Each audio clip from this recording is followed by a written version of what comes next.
Hello, everyone, and thank you for tuning in today. My name is Jana Davidoff, and I'm the CEO of Rhapsody PR, and we are thrilled to be partnering with the Composers Diversity Collective on today's panel. Before I turn it over to your moderator, there are several people I want to thank who helped make today's panel possible. First, the Composers Diversity Collective, our wonderful panelists, Amanda, Sid, Tank, Michael, Kris, and Carlos, all of whom will receive proper introductions shortly. Michael Abels, George, and Eunice from the CDC, Alex Beck from my team at Rhapsody PR, Ray and Lana from Costa Communications, Thomas and the team from White Bear, and last but certainly not least, our wonderful moderator. He is a film and television composer, as well as the host of the podcast Composer Talk, which if you haven't checked out yet, you absolutely should. Please give a warm welcome to Matthew Wang. Woohoo! Hey, thanks so much. It is such a pleasure to be here. Again, my name is Matthew Wang, and I'm just so incredibly excited to talk with all these just amazing composers, amazing people too, many of whom I've gotten to know just during the pandemic over Zoom. So it'll be fun to kind of have this as hopefully a wrap-up Zoom of, just to wrap up this year. But more importantly, let's just get to the composers who've done such an incredible job just over the past year on some incredible TV shows. And yeah, first we have Kris Bowers, known for his score for Bridgeton from Netflix, which his score, I think, helped push the show to become the streamer's biggest series when it debuted. Amen. Good to see you, Kris. Next, we have Michael Abels, founder of the Composers Diversity Collective, best known for his scores to Jordan Peele's Get Out and Us. He's also the composer of HBO's Alan vs. Pharaoh. Hey, Matthew, great to see you. Following here, we have Emmy-nominated composer Amanda Jones, a standout voice amongst a new generation of TV and film composers, whose television credits include Nat Geo's 6-part miniseries Impact with Gal Gadot, HBO's Black Lady sketch show, and freeform Hulu show Good Trouble. Oh, thanks for having me. I'm excited to have on a music supervisor, Derryck Big Tank Thornton, who is the music supervisor on Starz' Power Book 2, Ghost, executive produced by 50 Cent, Showtime Network's 20s, and The Chi, both by executive producer Lena Waithe, as well as owns Greenleaf. Happy to be here. Thank you. We have Carlos Rafael Rivera, composer of The Queen's Gambit, and assistant professor and director of the Media Scoring and Production program at the Frost School of Music. Mm-hmm. Good to see you, Carlos. Thank you. I didn't realize my mic was off. I'll keep it on, sorry. All good. And last but not least, we have 2-time Emmy-nominated composer Siddhartha Khosla, composer of This Is Us, who has melted our hearts with his beautiful score for the show. Thank you, guys. Hi, Matthew. Good to see you. So first off, I mean, I'm pretty sure all of these scores were started and completed during the pandemic. So, I mean, Amanda, Sid, Kris, we all did this panel last year, but having to contribute musically to a bunch of TV shows just during the second half of the pandemic, did you find it any different in terms of searching for inspiration or finding ways to get motivated to write music? And that goes for everyone too. I guess I'll start. Well, for me, it's just like, I'm always, I think maybe for most of us, kind of like working in a vacuum and just kind of, in the zone every single day, just chipping away at like a pile of work. And so I think all the inspiration is just where I need it to be, I guess, just in my head. So it's just kind of crazy, just, staying in our little, little bee holes or cubby holes, just getting work done. And it was crazy. I think the biggest thing about the pandemic is just not having that, that foil to working so hard, which is like a social life. So, you just work. And I think I've worked the most in my entire life, and it's so crazy. But I'm just so happy that, things are opening back up, and it's nice to have some, human inspiration for some of this music. Same for me. I think many of us are sort of locked in our spaces anyway. So I feel like we were in lockdown. I've been in lockdown for a lot longer. So I was used to this already. I mean, there were definitely limitations in terms of recording musicians that kind of became challenging. But I think one thing I learned in this process too was a lot of musicians, had to sort of step up and find ways to record at home and create the right environment to do it, find the right mics and treat their rooms in certain ways to make it sound as great as they possibly could. And I think in some ways that's a blessing, because as we move forward, you know, I realize the value of being able to like record my own stuff as I do it. And I think a lot of other musicians were sort of forced to kind of do that, which is kind of nice in some way. But yes, excited now for things to open up and getting ready to, looking forward to playing with more people in person soon. Yeah, I'd say the same for me too. I think one of the biggest pieces of inspiration was just knowing that everybody else is working as hard as they were during this whole pandemic, and you know, thinking about the musicians recording by themselves and layering themselves, and you know. Kris, it seems you might have frozen. Some nice little message. In the meantime, Carlos. You know what I've realized that I think, and I'm hoping that a lot of the meetings kind of remain in Zoom. So, oh, I think Kris is back. I just heard Kris for a second. So I'll wait. Can you hear me? Sorry about that. Sure. Oh, sorry about that, guys. I was just saying that you know, having the musicians, like Sid was saying, thinking about them recording and working as hard as they are to still make this music sound as beautiful as they were able to make it sound, I think was big inspiration for me. Anytime that I felt frustrated or felt like I was hitting roadblocks or mental blocks, just thinking about how hard everybody else on the team is working was helpful for me to keep going. For sure. Sorry, back to Carlos. No, it's fine. So I actually think I agree with everything that everybody's saying, but I'm kind of hoping that some of the meetings stay in Zoom, like the commute, you know, for some of us, like to go to a particular meeting. The world of Zoom has enabled so many more opportunities to get to meet people and to be in and doing spotting sessions here at home instead of having to drive and sit there. And because your day is really, you know, time is the value thing now, right? It's like everything is time. If you have more time to make something happen, use it. And meetings through Zoom have become like, I hope it stays the same for the most part, even though I'm a big fan of getting together and the social interaction. But, you know, I think, as we were saying earlier, a lot of us have become sort of Zoom experts and understand the dynamic now. You know, it's not foreign to us anymore. And hopefully it'll be enabled more for us to be more productive, if anything. So are you proposing that one day when we have a union for composers, one of the action items, one of the lists on there is no more in-person spotting sessions? I would love that. Yes, dude, for sure. Absolutely. Just I'm gonna have to agree with that. On Yeah. a supervisor's note, there's no way possible. Like, I have 8 shows in production right now. No way possible I could be at 8 different spotting sessions in a week and still trying to find music and clear it and all those things. It's impossible. So I'm way more effective when I can stay in one place at home and just get the job done, as opposed to always showing up and spotting. I agree with you guys 1,000%.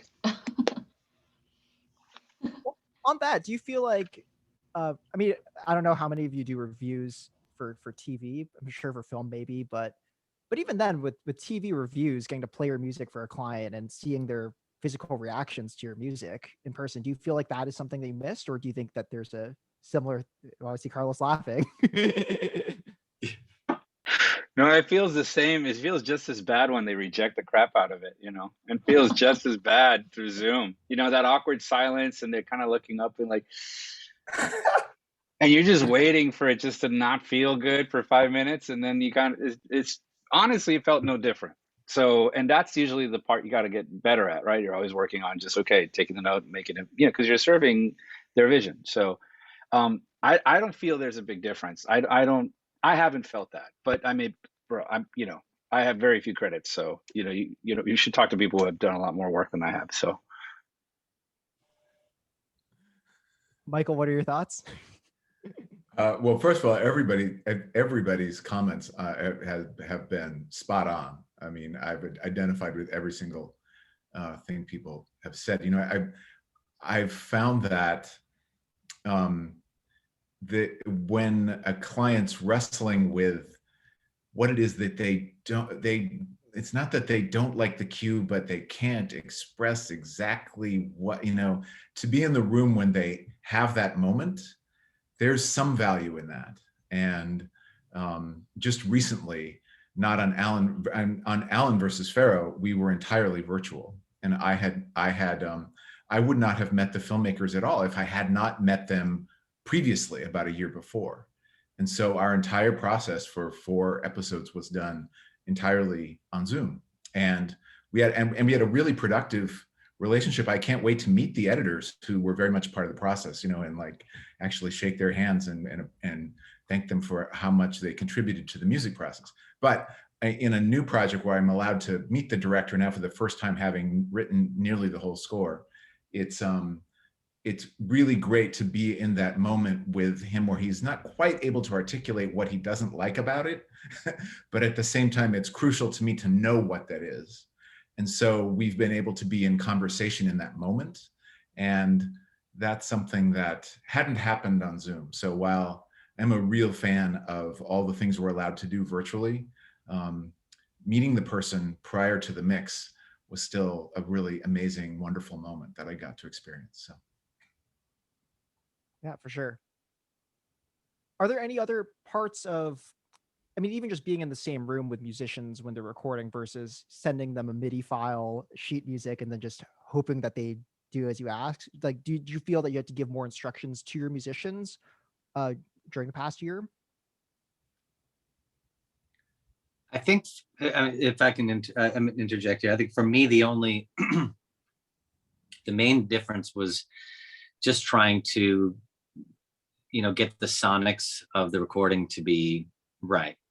That was a big thing, because that was like the big thing we lost by not having, everyone together in the studio and playing together. Or so those types of things were like, I think that was like the main hurdle for me, was just sonically sometimes having to send something back to say, hey, would you mind moving your mic, placing it here, maybe a little further away. But yeah, I think that was for me the main difference was the sonics. I see some head nodding here, and yeah, I'd be curious, like, if in terms of the sonics, like if you do have to work a lot more on the mixing side to make sure that 30 musicians recording individually in their own different acoustic spaces with different microphones, if in any cases that actually contributed in a positive way, you think, to the recording and the sound of music? I think all my ensembles were pretty small, and for during the pandemic, I didn't really have to kind of wrangle that beast of trying to coordinate any kind of sessions. I know some composers did that and I think maybe Kris had some experiences with like larger ensembles and recording them during the pandemic. But for me, I just kind of, relied on people I had worked with before that were really great remote players. And so we're just kind of able to, navigate it pretty efficiently because we've just been doing it before. Like I was mentioning earlier, like tonight I have a session that's a little bit more jazz oriented. I'm not sure how I would have been able to do that during the pandemic. So I'm really happy to be in person with the players tonight to kind of articulate just different ideas like off the cuff and certain articulations for like the trumpet and drums. And so I think that would have been tricky for me. I guess I could have done it via Zoom and like audio movers, but I feel like something like jazz, it's nice to be in the room. And I can speak to vocals, like on The Chi. If I'm not mistaken, this next episode that should air this Sunday, we had to do a vocal session where we recreated a song. So I had to get the production done, make sure that was good. And then I had to produce this girl's vocals. And she was in Chicago, so it was my first time. I've been making records for 20 years. So it was my first time actually producing a vocal via Zoom, and giving her notes and, hey, I need you to hit that note again. I'm not pushing any buttons. I'm just literally like this with some headphones on, listening to the track. And, it wasn't as tough or weird as I thought it would be, to be completely honest with you. It's always great to be there. But at the same time, we were able to still get a great performance from her, stack the vocal. Once you send me the stems, I'm going to mix it anyway and make it sound like I want it to sound. So, it was the first time I've ever done it, but I thought it came off really good. and it just wasn't as. Now, she was awesome. She was professional and she knew what she was doing, but definitely easier than I thought it would be. To be completely honest with you. Yeah, and just another question for you, Tank. As a music supervisor, I'm sure you go to a lot of shows generally to discover new music. Do you feel like music discovery changed for you as well during the past year? Nah, I mean, so here's the thing, like, you know, on my way up, I was a DJ first and then a producer. So I like produced records with Christina Aguilera and, you know, Rihanna and everybody like that. And then I became an A&R. So once you become an A&R, you know how to find music. So once you really start digging into and knowing all the publishers, who to call, what to get, that doesn't change that much. You know, I mean, you know, my briefs are still my briefs. Gathering Dropbox links and sitting down and just going through it and going through hundreds and hundreds of songs every day. That part doesn't really change, you know, except for they weren't in the office. So you had to get everybody's cell phone number, call the cell phones. They weren't as accessible as they were, especially initially when the pandemic first hit. But by November, September, October, it was pretty much the same process. You know what I mean? I'm not going to Warner Chappell, and I'm not going to Sony Music Publishing and Cobalt and whatnot to actually meet with the guys and do those things. But as far as just gathering the music that I like to use, the process hadn't changed that much, to be completely honest with you. Gotcha. Cool. Well, yeah, actually, I just wanted to really quickly mention, I don't know if Kris is here right now, but yeah, Sid. Yeah, I'm here. Yeah, I just wanted to quickly shout out this incredible show you guys did last week for Deadline. It was just really great to, you know, even after all the struggles of figuring out how to make this music work, just getting to finally hear both of your incredible scores played by a 50-piece orchestra live in person. So I was curious if you might want to talk about how it felt to experience that. Terrible. Just terrible. Yeah. No, it was. Sorry, Kris. I don't want to go ahead. I'll answer after you. Well, yeah, I think for me it was yeah, pretty amazing. You know, the first time that I got to hear any of that music for Bridgerton with a full ensemble playing at the same time in the same room and any of that, and to hear it in that way and to you know, feel it with all those musicians was pretty incredible. And you know, I feel like getting together with composers that we love and respect, and just having a bunch of amazing musicians play our music, it kind of reminded me of, like, I don't know, times where I was at school or any sort of program like Sundance or something like that. It's kind of felt like one of those opportunities that you don't really get every now and then, to just kind of, for fun, get some musicians together and play some music. So it was a pretty amazing experience for me.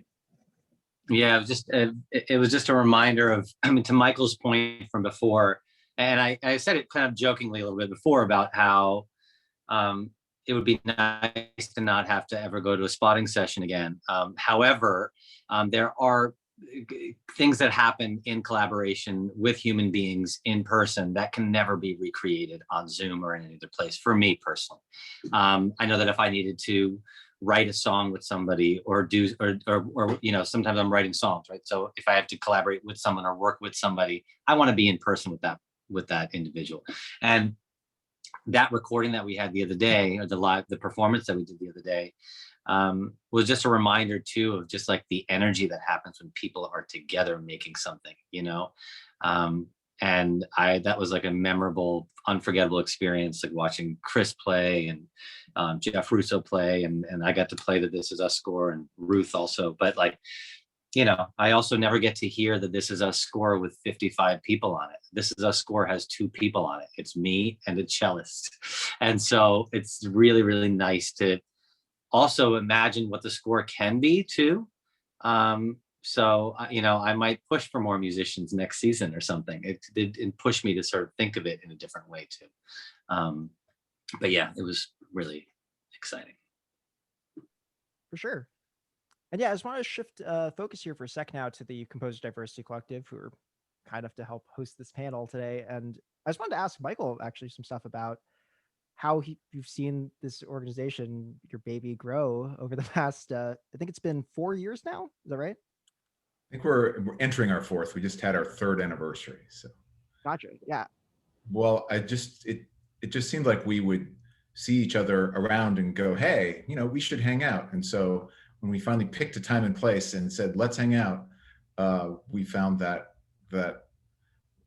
we had a community that we've all gotten to know each other and be aware of each other and rely on each other if we need, some names of someone who could do something at short notice, or those of us who are more at a certain point in our career have found a pool of people from whom we could maybe look to hire when we need to. And people who are just starting out, I think, have a place that they feel like they can come and see people who look like them, who are, role models for them at a level that they could see themselves at, that's not too far away, and we've had, the industry's at a place where it realizes that diversity is good for the box office as well as the soul. And so a lot of as we're able to break through, a lot of studio people are becoming aware of us and wanting to check us out, check out our website at composersdiversitycollective.org, and just fill up their contact lists with a more inclusive and diverse list of music people. So, and for me personally, I've found an additional new family of people who share my interests, and it's been a huge blessing to my life, and I hope to all of our members. So kind of you. And yeah, I mean, it is truly great to just keep helping each other push forward.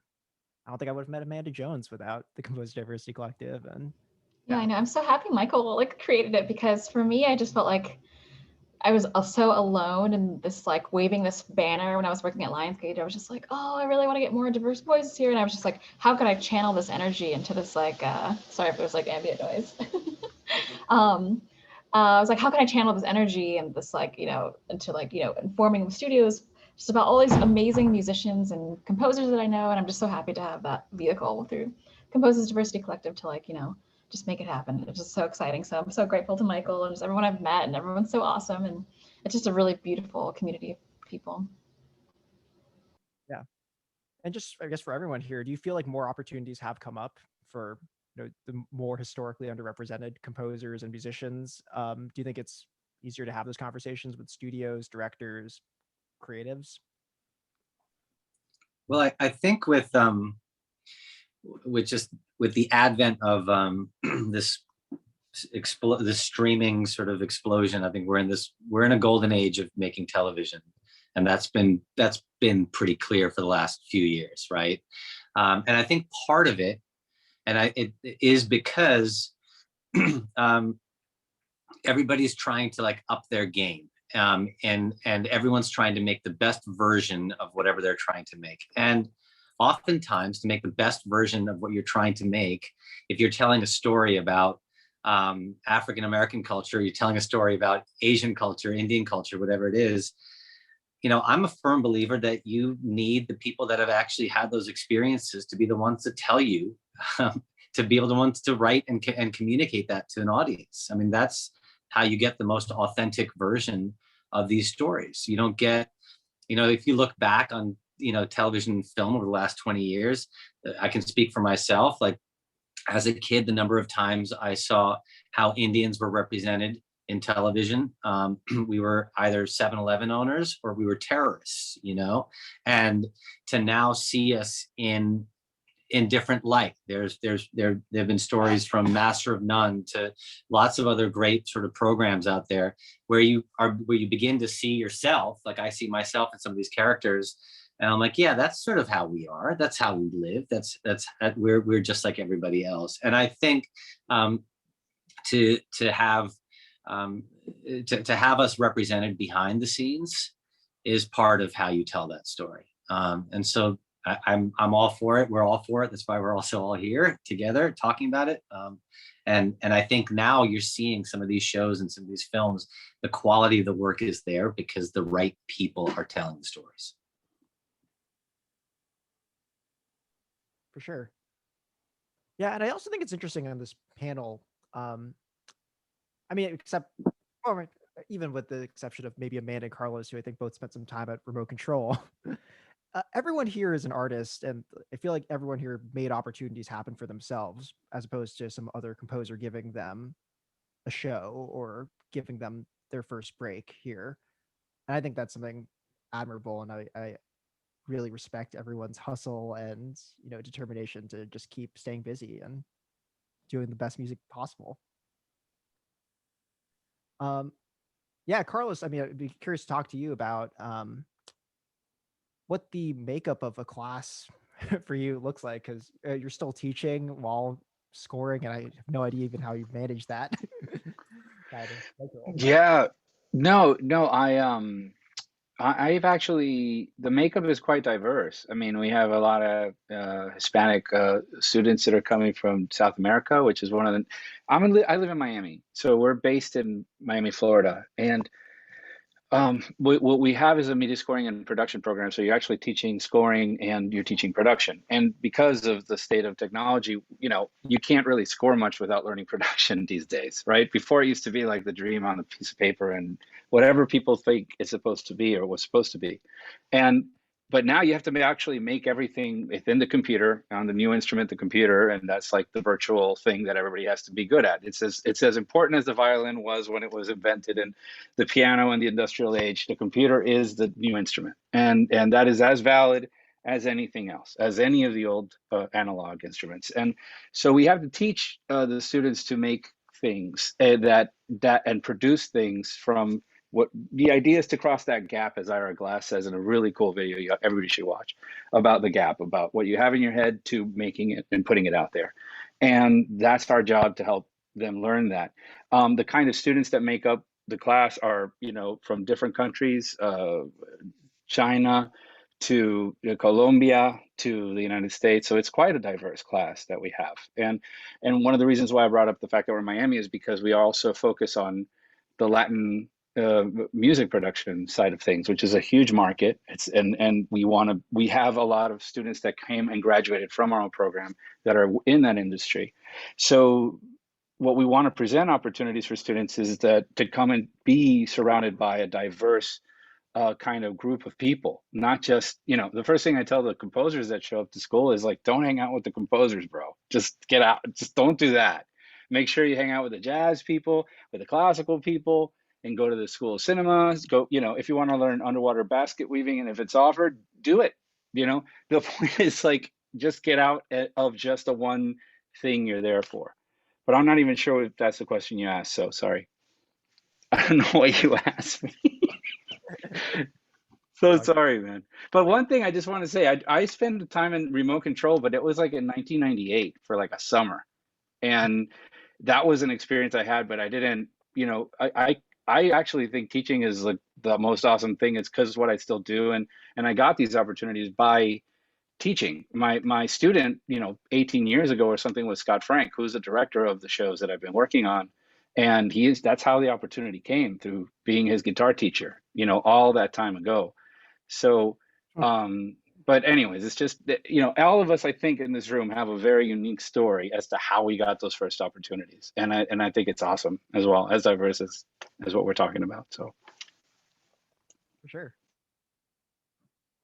Cool. I just have a couple more questions here before we open it up to some submitted questions from CDC members and others. But the next one is just about favorite TV scores. I was wondering if any of you have any shows that had such a powerful score that really had an impact on you, whether recent or back when you're in your childhoods. This is gonna sound funny. Charlie Brown.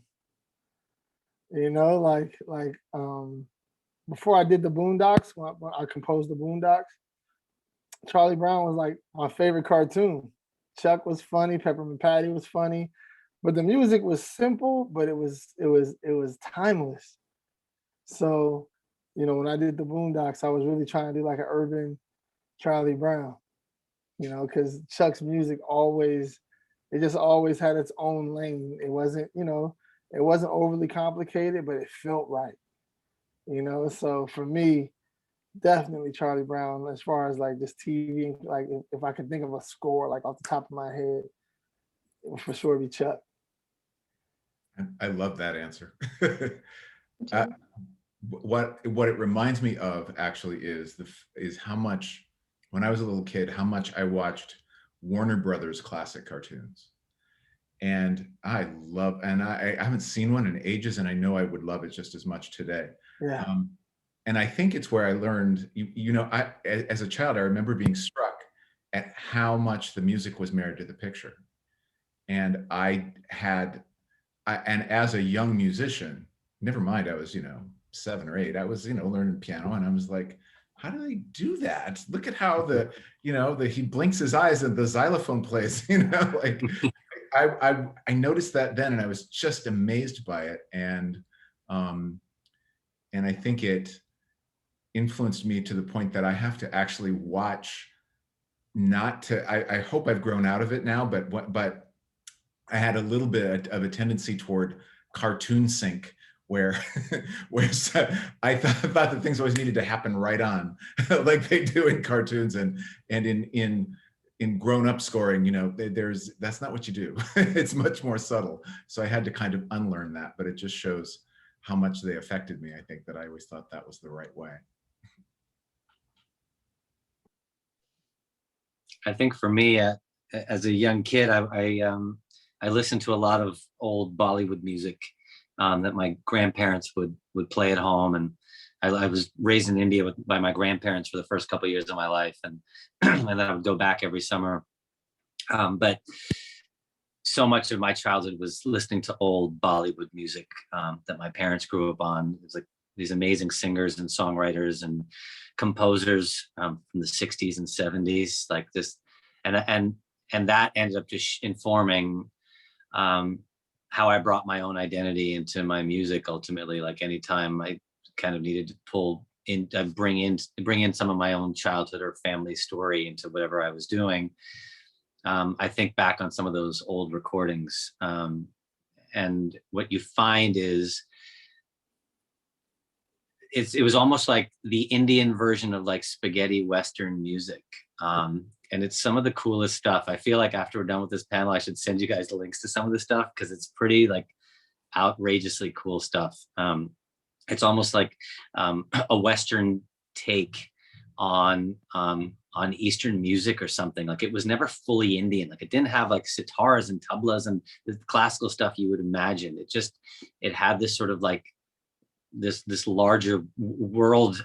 It felt like all encompassing, and it felt universal to me. And that sort of really, really shaped who I became as a musician. And then as far as like score, one of my favorite TV scores ever is Angelo Badalamenti's Twin Peaks score from the first Twin Peaks. That just, awesome. Simple, but beautiful.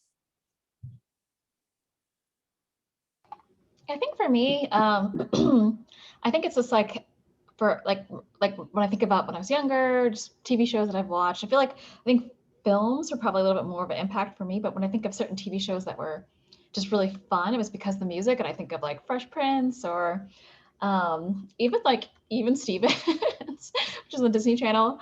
And just because it was like this crazy like pop punk sort of thing. Or more recently, like it's probably more needle drops, but like Broad City, I thought that soundtrack was amazing for the way they use just like songs as score. And then I actually really, really loved what Kris did for Dear White People. I haven't seen Bridgeton yet, so I'm sure that's amazing. But I thought Dear White People was just like, whoa, this is great. I just love it when the music is like a little bit upfront and just interesting juxtaposition of what's going on. And I think all of those shows had that going on. It was really great. Yeah. Carlos? I thought we were gonna segue to Kris because it was like perfectly set up by Amanda. All right. Kris, you should go, Kris. You should go, man. All right, for sure. Yeah, actually, it's perfect timing. Sorry, guys. I'm just getting out of the car. Thanks, Amanda. Yeah, I think for me, a lot of the same ones. I mean, like Michael said, the Warner Brothers cartoons from back in the day were pretty big for me, like Animaniacs and Tom and Jerry and all the Looney Tunes and stuff. And then also the Disney shorts, I feel like were really big for me too. Like all those little like short cartoons where they focused on Goofy getting into something crazy or Daffy or something like that. But I just was always wowed by how much of a world they would create for these like short little 8-minute videos or 4-minute videos, however long they were. And also more recently, the House of Cards score, Jeff Beal's score, I think was one of the first times that I heard something and I was like, man, this feels like this person is inspired by a lot of the same music that I'm inspired by, given Jeff's experience in jazz and the classical space and all of that. And it was one of the times that I remember specifically being like, this is something I haven't really heard before and felt really inspired by it. Yeah. Sure. For me, that was, it's weird because I started studying music like I was like around 11 or 12. And I do remember what like certain songs sounded like before I learned about music and what they sounded like after I learned what the instruments. I don't know if anybody of you have gone through that. And it's like the coolest feeling. Like there was a song called Jesse's Girl, right? Jesse is a friend, right? Rick Springfield. And I remember like, I still know what it felt like to hear pre-knowing music. And it's the weirdest, coolest thing in the world for me. And that same feeling I have for the Rockford Files. For me as a kid, there was this TV show, dude, it's old as I am right now. It's like, but it had the coolest theme. And I think it's Mike Post and Pete Carpenter. I don't know who wrote what, but I think they worked as a team or whatever. But it's like, down, no, no, no, no, no, no, no. No, no, no, no, no, no. The melody hasn't stopped, right? Right, dude? Yeah, bro. And the thing is like that melody, if you actually sit down and classically analyze it, it's amazing. It's like this cool, incredible melody. And that was like for TV. And I just love the idea of that kind of like, how can they capture so much character in one little bit, because main titles are like this invitation to the party. It's like it's supposed to say, come on, you're gonna sit down, you're gonna enjoy the crap out of this. And that's the job of main title music. And they were just Mike Post, Hill Street Blues, right, bro? Like he was the king of it. Hawaii Five-0, I'm the best. Yes. Yeah, he was the best. Dude. And that to me was like, and that's sort of like, that is kind of like a craft when you kind of get to that mastery level of the craft where you just listen. You don't have to like the show. You just listen to the music, even just the notes, almost like play it on MIDI and hear it back. And it's freaking awesome. It's like so great. And that stuff, I loved it as a kid. And then for score was like, The Great Train Robbery. And that was like one of the first times I went to see the movie like in Guatemala. And I remember like walking out and just dun, dun, dun, dun, dun, dun, just the music is a Jerry Goldsmith score. If you haven't heard it, it's like my favorite Jerry Goldsmith score of all time. And it's just it felt like, I don't know if you've had that feeling, but you're listening to something and you're going, this is important. And you're thinking, this is important. And you don't know why. Like, and I wasn't even doing music. I was a kid or whatever. But I was like, this feels important. So, all right, I'll shut up. Oh my gosh, Carlos, going along with like realizing what it actually is, for me, it was a Seinfeld like score. I totally thought that was bass thing. I thought it was bass forever, but it's actually keyboard. Yes. Yeah, but I just recently knew that too. I thought it was real bass, dude. Me too. Sounds like a slap bass. It does sound like a slap bass. It is, it's keyboard. And if you actually listen to each one, I thought they were all the same, but they're not. They're like all so crazy. And it's just like, oh my gosh, it's like. But I think he ended up getting like I think he got real bass later or something. I don't know, but you're totally right about that, it being keyboard and stuff. That's so cool, dude. He also recorded his voice, like he also recorded percussion on his cheeks too. It was like a bunch of that too. Yeah, it's awesome. That's the thing. It's like, I think I'm sorry, I feel like this is where I really wish I could jump through the screen and we could be hanging out and talking. And I just realized I'm talking too much, so I will be quiet. Sorry. Not at all. Sorry, Jana. Good. I want to hear you. I'm liking the acapella that's going on. I want more. I remember as a producer, going back to TV show stuff, like I sampled "Give Me a Break," dun, dun, dun, dun, dun, dun, dun, dun, dun, dun, and use it on a Mario record. It got me a platinum record. It's not in here. It's in my hallway. But the song is called "That's the Kind of Girl That I Need." And I sampled it from "Give Me a Break." You know what I mean? So that TV score world, that's why I know so much about Michael Post. That TV score world is I mean, it's amazing. Dynasty had a crazy one. I don't know if you remember Dynasty's intro. It was by far musically it was the best I've ever heard. I gotta hear it. I'm gonna type it up now to check out later. It's been a while. I heard it, but I can't remember it now. I was hoping you were going to sing it to us, Carlos. No, no, dude. I want my wife to stay with me, so I'm gonna stop singing now. Cool. Well, if it's all cool with everyone here, I'm going to move on to the submitted questions, starting with one for Tank, which goes, the Boondocks theme is the best main title theme of all time. Can you talk about the making of the theme? Man, thank you. First, I'm not claiming that. There's some better ones in my opinion, but I definitely appreciate that. You know what? When I sat down to do it, I just wanted to do like some real hip hop. Like I didn't feel like hip hop had ever really been on TV, and at that time, I felt like most TV music was super corny. So as a producer, I was like, I want to go in and do something legit, So I made the beat. I listened to and Aaron was a big like hip hop head from like old school hip hop. So I wanted to I listened to some Molly Mall and some stuff like that, like some old throwback hip hop. Did the drums, laid down all the parts, and then sent it to Ashrew and let him rap over it, and then laid all the scratches and all that good stuff. And felt like once the cuts was on it and all the scratches and whatnot, I was like, this is fire. So it was really just trying to build it up, still use, some musical traits, the pianos and whatnot, but just build it up and make like an old school hip hop record with scratches and just make it really authentic. So in my mind, I was just really trying to do like a piece of work that I felt like really represented the culture, like for real though, not like kinda, but like this is real hip hop. Next we have one for Carlos. Carlos, huge fan of the score for the Queen's Gambit. What would be your advice on getting your first break? Do you recommend assisting a bigger name composer? Teach guitar privately, and you may.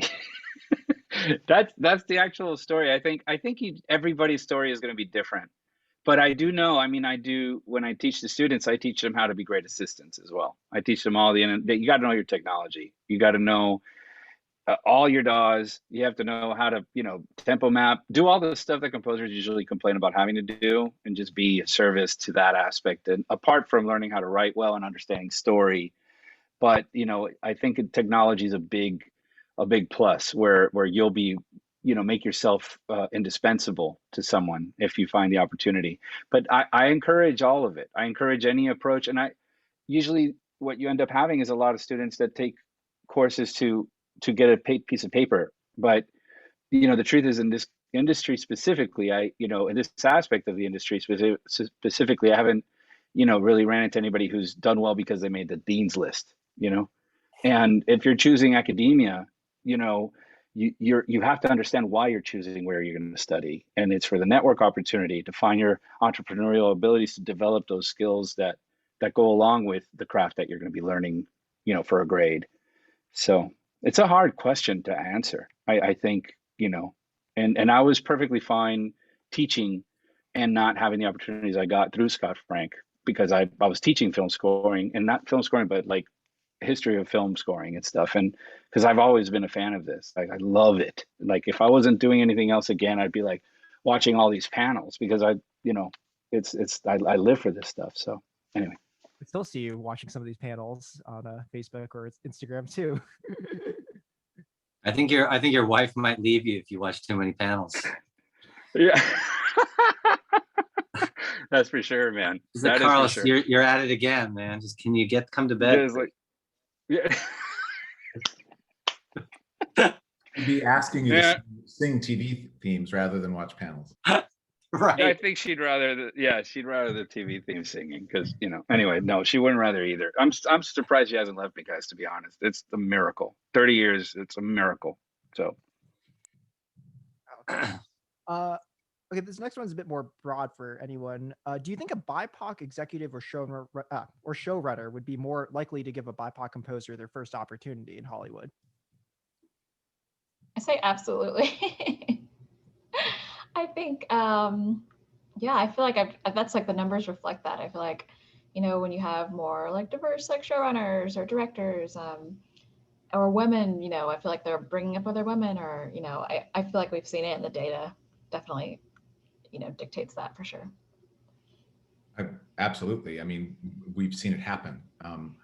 But every, you know, every executive or who takes a risk on someone who is unknown to them is taking a risk, and that crosses every, you know, social or economic boundary. And but you definitely, I think, notice BIPOC people wanting to bring everyone up with them, you know, and people in our communities give back, and that's a really great thing to feel part of that collectively, I think.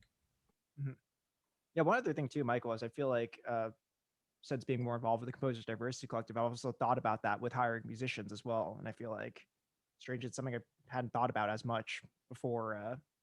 Yeah, talking with other, you know, composers in the group, and I think it's great to see that in the orchestras and the ensembles, and just, yeah, and everyone creating the music for a show. Absolutely. I mean, everybody, I think the single thing any person can do to help create an inclusive society is when they have a chance to hire, at whatever level you're at, when you have a chance to hire, include diversity as part of your criteria. I think because I think if everyone did that, we would end up solving a lot of the problems that we feel like we have to look to government to solve. But if we took it on individually, I think it would happen a lot more organically in a way that benefited everybody. Anyway. For sure. Kris, there's a question about Space Jam. I don't know if we can ask. Or if Kris is even here. He just left the room. That's a no. Great. No signal, no signal. No signal, yeah. Cool. Actually, that is it. So if anyone has any wrapping or final thoughts, or want to talk about any projects coming up for them, now's a great time. May I ask Carlos a question? Yes, please. First of all, I've really enjoyed getting to know you during this Zoom.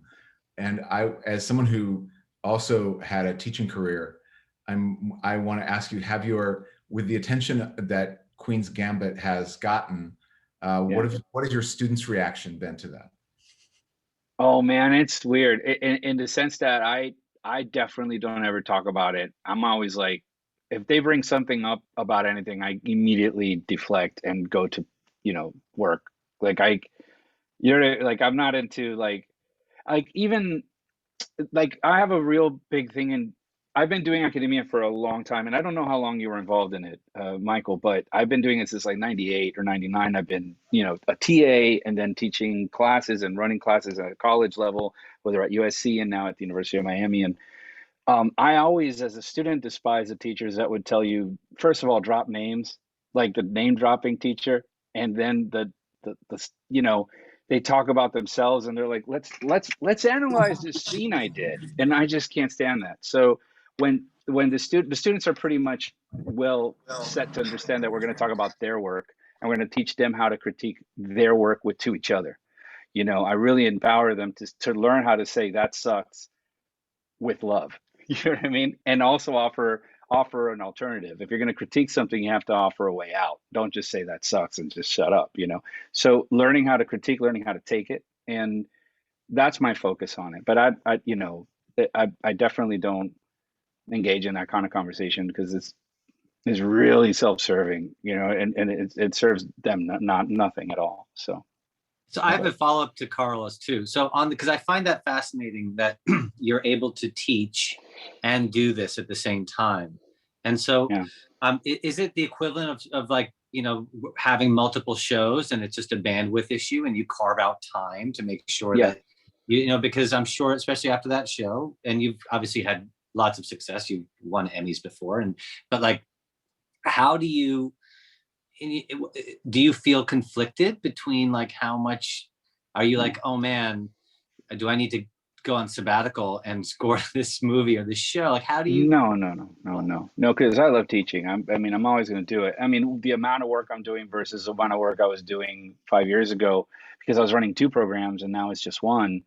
and I'm really focused on the film scoring class. That's literally a few hours twice a week, and it's really mostly about prepping.